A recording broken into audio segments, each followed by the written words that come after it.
అన్న నమస్తే అన్న. నమస్తే అండి. ఏం పేరు? నా పేరు రాజేష్. రాజేష్ గారు. ఏం చేస్తుంటారు సార్? నేను teacher, private teacher. Private teacher. ఎక్కడ సార్ మీరు ఉండేది? ఇక్కడ ఏలూరు, విద్యానగర్.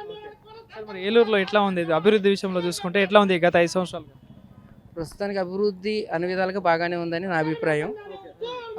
అమ్మఒడి దగ్గర నుంచి నేటి వృద్ధాప్య పెన్షన్ల వరకు కూడా ఇప్పుడు వరకు ఉన్నటువంటి పరిపాలన అనేది బాగుంది. అంటే సంక్షేమ పథకాల పరంగా, అభివృద్ధి పరంగా కూడా బాగానే ఉంది. కానీ వేరే రకంగా చూసుకుంటే కొంచెం వెనుకబడిగా తనం ఉంది. కానీ విద్యారంగంలో ఉన్నారు మీరు. సో సార్ విద్యా వ్యవస్థ ఎట్లా ఉంది సార్ మరి ఇప్పుడు? చంద్రబాబు నాయుడు గారు హయాంలో ఉన్నప్పటి కంటే కూడా చాలా బెటర్గా ఉందని నా అభిప్రాయం ఇప్పుడు. ఎందుకంటే ఒకవేళ డిఎస్సి రిక్రూట్మెంట్ జరగలేదన్న మాట మాత్రమే కానీ అన్ని గవర్నమెంట్ స్కూల్స్ కూడా చాలా అభివృద్ధి పదంలో నడిచినాయి. ఎందుకంటే ఇంగ్లీష్ ముఖ్యంగా అత్యధికులు ఎక్కువగా ఆశించేది ఇంగ్లీష్ మీడియం. ఎందుకంటే ఇంగ్లీషు మనం బయటికి వెళ్ళి మనం సమాజంలో బతకాలి అని అంటే, సర్వే అవ్వాలంటే కంపల్సరీ ఇంగ్లీష్ అనేది కంపల్సరీ. అది ఇంగ్లీషే ముఖ్యం కాదు, కానీ ఇంగ్లీష్ అనేది కంపల్సరీ బతకడానికి కావాల్సిన పరిస్థితి. అటువంటి దాన్ని ముందు చూపుతోటి జగన్ గారు ముందుకు తీసుకొచ్చి దాన్ని ఇంప్లిమెంటేషన్ చేయడం అనేది చాలా గొప్ప విషయం. అది నిరుద్యోగుల విషయం ఎట్లా ఉంది మరి ఇక్కడ?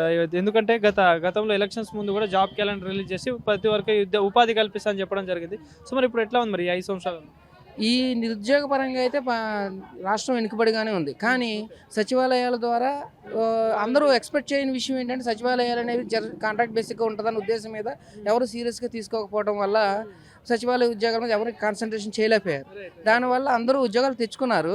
మళ్ళీ వెంటనే జగన్ గారు దానికి వెంటనే మళ్ళీ ఇంకో 15 మార్క్స్ ఎక్స్టెండ్ చేసి మళ్ళీ వెంటనే రిక్రూట్మెంట్ ఇవ్వకుండా మళ్ళీ ఎగ్జామ్ రీకండక్ట్ చేసి మళ్ళీ అనదర్ ఎగ్జామ్ కండక్ట్ చేసి మళ్ళీ రిక్రూట్మెంట్ చేస్తుంటే చాలా బాగుండేది నా అభిప్రాయం. ఆ రకంగా ఒకటి. ఇంకోటి ఏంటంటే, ప్రతి పేదవాడి 50 ఇళ్ళకి కూడా వాలంటీర్ వ్యవస్థను తీసుకురావడం అన్నది గొప్ప విషయం. ఎందుకంటే ఇప్పుడు చాలామంది ప్రజలు బయటికి ఎండలు, ఇప్పుడు మనమే ఉన్నాం 30-40 మధ్యలో ఉంటున్నాం. మనమే బయటికి రావాలంటే చాలా కష్టమైన పరిస్థితుల్లో ఉంది. వాతావరణం కూడా ఓవర్ హీట్, గ్లోబలైజేషన్ వల్ల చాలా ఇబ్బందిగా ఉంటుంది. బయటకు వచ్చి ఒక ముసలి తాత కానీ అవ్వ కానీ నడి వయసులో వాళ్ళు కానీ బయటకు వచ్చి ఏదైనా తీసుకోవాలన్నా ఏదైనా చేయాలన్నా, ఇదివరకు ఏదైనా సర్టిఫికేట్ కావాలి అని అంటే సర్టిఫికేట్ కోసం తలకింద తపస్సు చేయాల్సి వచ్చేది. ఆ జన్మభూమి కమిటీ అని. అంటే పార్టీ పరంగా నేను మాట్లాడట్లేదు, అభివృద్ధి పరంగా నేను మాట్లాడుతున్నాను, సంక్షేమ పథకాల పరంగా మాట్లాడుతున్నాను. మరి రాజధాని విషయం ఏం చెప్తారు మరి? ఎందుకంటే ఇప్పటివరకు మనకు రాజధాని లేని పరిస్థితి. సో ఎట్లా ఏం చెప్తారు దీనికి? అంటే రాజధాని గురించి మనం డిసైడ్ చేయలేం కదండి. కానీ ఆయన తీసుకున్న అంశం మాత్రం గొప్ప అంశం. ఎందుకంటే రాజధాని అనేది ఒక ప్రాంతానికి పరిమితం అవ్వకుండా రాష్ట్రం 4 దిక్కులుగా ఉన్నట్టు ఆయన 3 రకాలుగా 3 విధాలుగా తీసుకుందాము అని చెప్పేసి తీసుకున్న ఒపీనియన్ బాగుంది. కానీ కొంతమంది నచ్చుతుంది, కొంతమంది నచ్చదు. కంపల్సరీ ఏ విషయమైనా సరే కొంతమంది నచ్చుతుంది, కొంతమంది నచ్చదు. ఎప్పుడైతే జగన్ గారు వైజాగ్ని, తర్వాత కర్నూలుని, ఇలా ఈ విధంగా అమరావతిని అన్ని విధాలు న్యాయం చేస్తాను, సమన్యాయం చేస్తాను అన్నారు. కానీ ఆ విషయంలో కొంచెం పెట్టుబడులు రావడం అనేది కొంచెం వెనకడి జరుగుతుంది. ఎందుకంటే రాజధాని అనేది డిసైడ్ చేయలేదు కాబట్టి. కానీ వస్తుంది, కంపల్సరీ వస్తుంది. సో దగ్గరలో ఎంపీ ఎలక్షన్స్ ముందు ఉన్నాయి, దాని తర్వాత ఎమ్మెల్యే ఎలక్షన్స్ ఉన్నాయి. సో మరి ఎంపీ ఎలక్షన్స్లో ఏలూరు పార్లమెంట్ నియోజకవర్గంలో 2 అభ్యర్థులు ఉన్నారు ప్రధానంగా. సో మరి ఎవరు గెలిచేటట్టుంది? టీడీపీ కూటమి గెలిచే ఛాన్స్ ఉందా, వైఎస్ఆర్సీపీ గెలిచే ఛాన్స్? టీడీపీ కూటమి గెలవటం అనేది కొంచెం కష్టమేనండి. ఫైట్ అయితే ఉంటుంది కానీ టీడీపీ గెలవడం అనేది కష్టం. కొంచెం మార్జిన్ తోటి వైఎస్ఆర్సీపీ అనేది గెలవడం అనేది జరుగుతుంది నా అభిప్రాయం ప్రకారం. ఎందుకంటే కొంచెం సొసైటీలు తిరుగుతూ ఉంటాం కాబట్టి రకంగా. ఇంతకుముందు కూడా వైఎస్ఆర్సీపీ నుండి ఎంపీగా ఇక్కడ శ్రీధర్ బాబు గారు ఉండే కదా. సో మరి ఎట్లా ఉంది మరి? ఏమైనా పనితీరు ఎట్లా ఉండే, ఏమైనా చేసిండ పని ఇక్కడ? జరిగిందండి. ఏలూరు చుట్టుపక్కల ప్రాంతాల అభివృద్ధి అయితే జరిగింది.